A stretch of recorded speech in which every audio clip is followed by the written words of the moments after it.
Today, we're breaking down round two of the college football playoffs.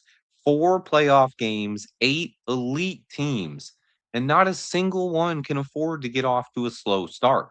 Over the next 3 days, we're about to find out exactly who's built for playoff football, and a couple of these teams will be exposed. Let's break down the real keys to every college football playoff quarterfinal. No narratives, just matchups that decide seasons while also taking a look at the top prospects available for the 2026 draft and beyond. Let's go ahead and get right into it. First up is Ohio State going against the Miami Hurricanes. Now, Ohio State has a deeper, more complete roster that is absolutely loaded with NFL draft talent. But Miami is dangerous. They control the clock, have a veteran quarterback in Carson Beck, and are ready to compete against Ohio State. If OSU can stay ahead of the chains, they could win comfortably in this one. But if Miami forces some early mistakes and turns this into an emotional battle, it could be one of the best games in the college football playoffs. Ohio State enters this game with one of the most complete rosters in the entire country. They're dominant in the trenches, they have explosive playmakers, and a defense that can erase mistakes. When the Buckeyes play a clean game, they dominate other teams. But Miami's dangerous because they don't need perfection. They thrive on chaos. And if Ohio State makes a couple of mistakes, Miami can pull away with this one. The keys to this game: Ohio State must win in the early downs and make their young quarterback, Julian Sands, comfortable, keep him out of third and longs. Miami must create negative plays. Sacks, penalties, and turnovers, those are the keys if they want a chance in this one. My early prediction is Ohio State moving into the Final Four, but this game is my must watch game of the week on New Year's Eve. This is going to be a big time playoff football matchup. The second game of the college football playoffs is no slouch either. Kicking off the New Year's Day game is Texas Tech taking on Oregon. This is tempo versus physical control. Texas Tech wants speed and volume, and Oregon wants to balance things and dominate up front. This might be the most fascinating style clash of the quarterfinals.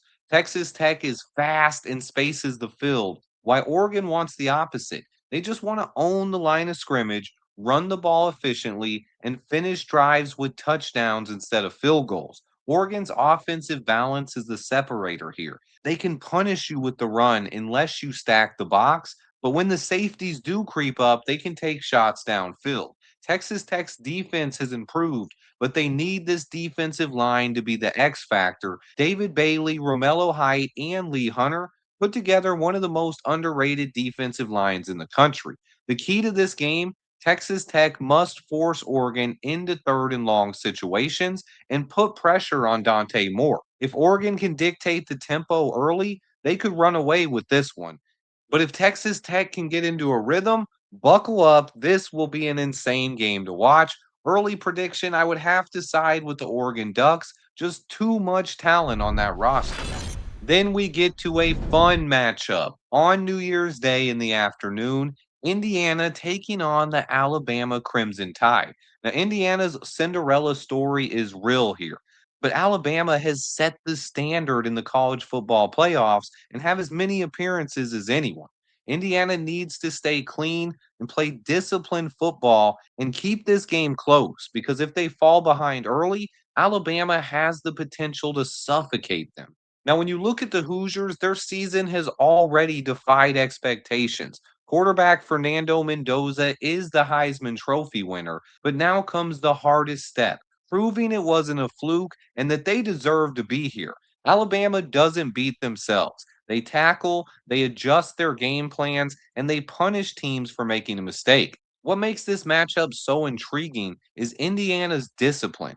They don't rely on gimmicks or desperation plays. They win big by executing clean football. But clean football might not be enough against Alabama. The Hoosiers need to win situational football in this one. Third downs, red zone possessions, and late half moments. They have to keep the game close and give Mendoza a chance for some heroics late in the game. If they fall behind early, it's going to be tough to mount a comeback against this star studded Bama defense. I believe Indiana can pull this one out, but it's going to be tough. The final matchup of the quarterfinals is the Ole Miss Rebels taking on the Georgia Bulldogs. Speed versus power in this one. Ole Miss is going to need early explosive plays, while Georgia's going to want to run the clock out, dominate the time of possession, and grind to victory here. If Ole Miss strikes early, it could make Georgia uncomfortable. But if Georgia controls the first half, it's over. No coming back against a defense this good. But this is a heavyweight fight here. It's going to be about physicality and dominating the trenches. Georgia's going to test Ole Miss early and often. Snap after snap, drive after drive, they are going to punish this team in the trenches. I think Georgia will be too much for Ole Miss in this one. I look for them to control the line of scrimmage, and eventually Ole Miss is going to run out of answers. I think the Bulldogs win this one. This is what college football is about. 12-team playoffs now moving into round two. This is where things get real. In round one, there were a couple of big mismatches, but I believe these teams are much more evenly matched in round two.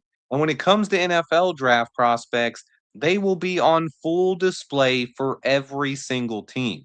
On my left here, these are the top draft eligible players that will be playing this weekend. You see, Ohio State has three of the biggest names: Caleb Downs, Arvell Reese, and Carnell Tate. Oregon and Alabama are also stacked with talent, but every one of these teams has at least a couple of big names to watch out for. Texas Tech's David Bailey, Indiana's Fernando Mendoza, and Miami has Ruben Bain Jr. Every one of these prospects here are in the conversation to be picked in the first round of the 2026 class. But moving over, there's a lot of talent heading into day two as well. Oregon's Mateo Ugalele, Amari Washington, and then you see the first players from Georgia: CJ Allen at linebacker and Kristen Miller at defensive tackle. The one team that does not have a player projected this high is Ole Miss, but they still have a lot of depth. There are a lot of guys on that team that will be drafted, but maybe not in the first or second round.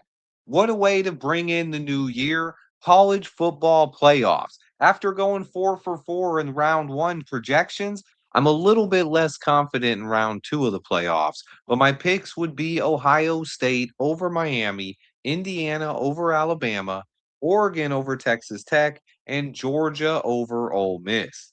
Let's see what happens this week. Let me know in the comments what teams you expect to win and your favorite prospects to watch. Hit that like button and stay tuned for year round draft coverage.